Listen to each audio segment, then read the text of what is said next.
Selamat berjumpa kembali dalam layanan audio Sahabat Perjalanan. Hari ini adalah hari Jumat 5 Mei 2023. Tema renungan saat teduh kita dengan judul Si Kerdil Merasa Besar. Si Kerdil Merasa Besar. Firman Tuhan terambil dalam Kisah Rasul 8 ayat 9 sampai dengan ayat 13. Seorang yang bernama Simon telah sejak dahulu melakukan sihir di kota itu dan mentakjubkan rakyat Samaria, serta beraga seolah-olah ia seorang yang sangat penting.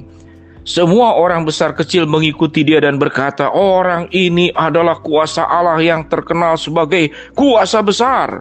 Dan mereka mengikutinya karena sudah lama ia mentakjubkan mereka oleh perbuatan sihirnya. Tetapi sekarang mereka percaya kepada Filipus yang memberitakan Injil tentang kerajaan Allah dan tentang nama Yesus Kristus, dan mereka memberi diri. Mereka dibaptis baik laki-laki maupun perempuan. Mari kita berdoa. Bapa yang di dalam surga, kami ingin belajar bahwa kami adalah makhluk-makhluk kerdil, dan jauhkan kami dari sikap merasa besar. Dalam nama Tuhan Yesus kami berdoa. Amin. Sahabat seperjalanan yang dikasihi Tuhan, kita bertemu dengan Simon. Tentu di sini bukan Simon Petrus, tapi Simon penyihir yang ada di Samaria. Dia punya kemampuan sehingga orang menyebutnya sebagai si kuasa besar. Dia dianggap sebagai orang yang memiliki kuasa Allah dalam pemikiran Allah, dalam konsep mereka. Karena dengan kuasa sihirnya bisa mentakjubkan orang Samaria. Dan seringkali dia kemudian masuk dalam kategori dia menjadi seakan-akan menjadi orang yang Alkitab mengatakan sangat penting, dan mereka mengikutinya karena sudah lama ia menakjubkan mereka oleh perbuatan sihirnya.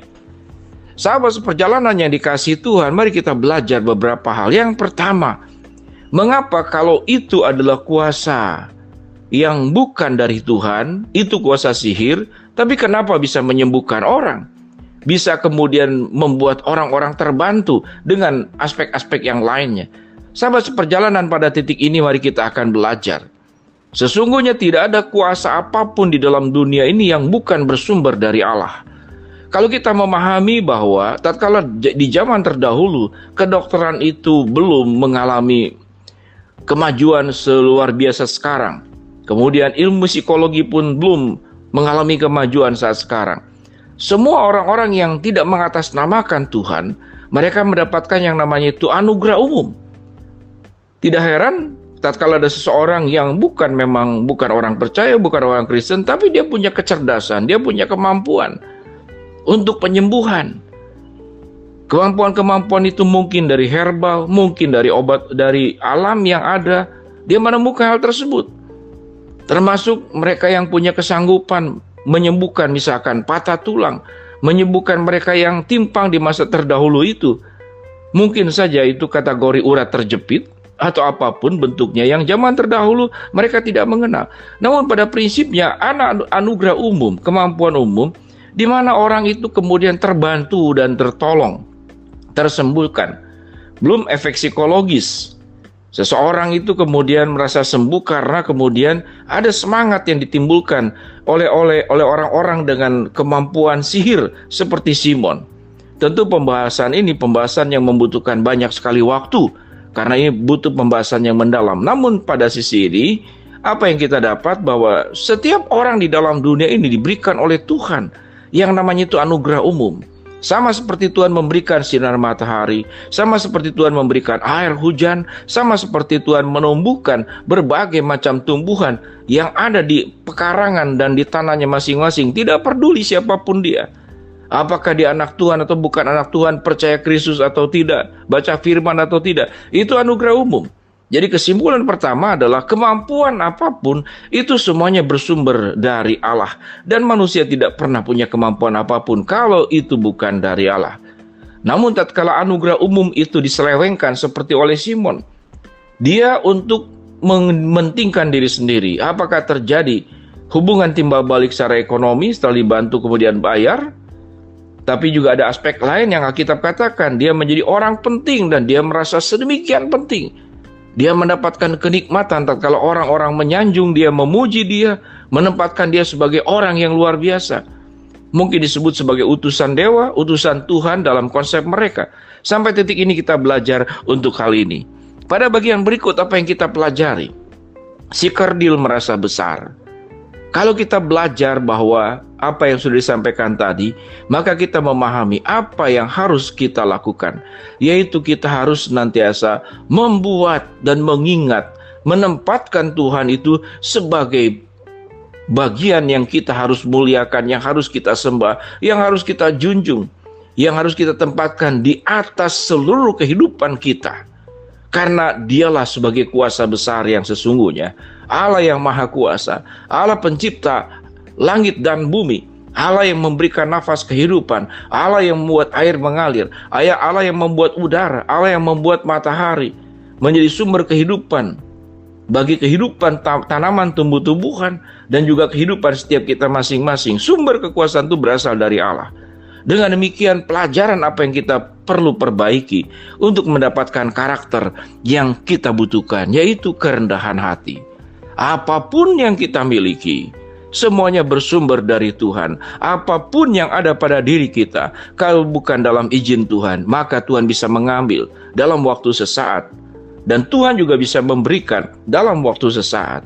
Tanpa Tuhan, semua anugerah yang kita miliki itu tidak akan kita dapatkan. Kalaupun ada orang-orang yang tidak mengenal Tuhan, kemudian masih bisa melakukan banyak perkara, yaitu kemurahan Tuhan. Memang belum waktunya Tuhan.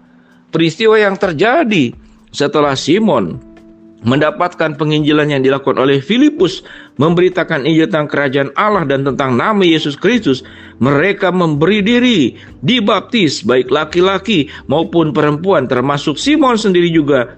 Ayat 13, menjadi percaya dan sesudah dibaptis, ia senantiasa bersama-sama dengan Filipus dan takjub ketika ia melihat tanda-tanda dan mujizat-mujizat besar yang terjadi. Perjalanan iman daripada Simon penyihir ini, konsentrasi pertama kalau kita lihat, dia melihat bahwa ia melihat tanda-tanda dan takjub dan mujizat-mujizat besar yang terjadi. Di dalam hatinya dia tahu bahwa apa yang dilakukannya adalah dalam keterbatasan. Namun apa yang dilakukan oleh Filipus di dalam kuasa Tuhan, itu penyembuhan yang luar biasa, mujizat-mujizat yang luar biasa. Karena mujizat dan tanda-tanda dari Allah adalah tanda-tanda sempurna. Sementara kemampuan yang dimiliki oleh manusia, yang dimiliki oleh Simon penyihir ini, sebetulnya hanya mengolah bagian-bagian anugerah umum yang diterima oleh dirinya. Sahabat seperjalanan yang dikasihi Tuhan, di dalam tema yang kita pelajari saat ini adalah si kerdil merasa besar. Biarlah kita mengingat apapun yang kita miliki. Kalau engkau tidak percaya kepada Tuhan pun, bahwa itu harus diyakini, itu semuanya bersumber dari Tuhan. Kalau kita belum mempercayai Dia sebagai juru selamat, bukalah hatimu sama seperti Simon penyihir membuka hatinya, takjub kepada Allah. Kalau kita sudah menerima Kristus sebagai juru selamat, maka apa yang perlu kita lakukan? Yaitu jangan sampai kita merasa diri sebagai orang penting. Jangan kita merasa sebagai orang besar. Karena kita hanya debu, kita hanya nafas yang bisa hilang, bisa datang dalam waktu sesaat. Kita hanyalah tanah.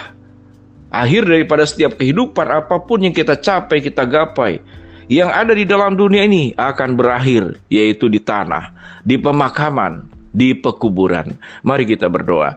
Bapa yang di dalam surga, terima kasih, biarlah kami punya hati, kerendahan hati, bahwa segala sesuatu yang kami punya berasal dari Allah.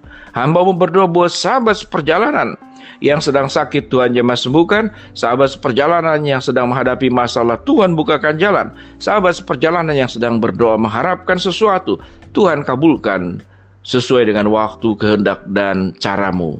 Dalam nama Tuhan Yesus kami berdoa. Amin.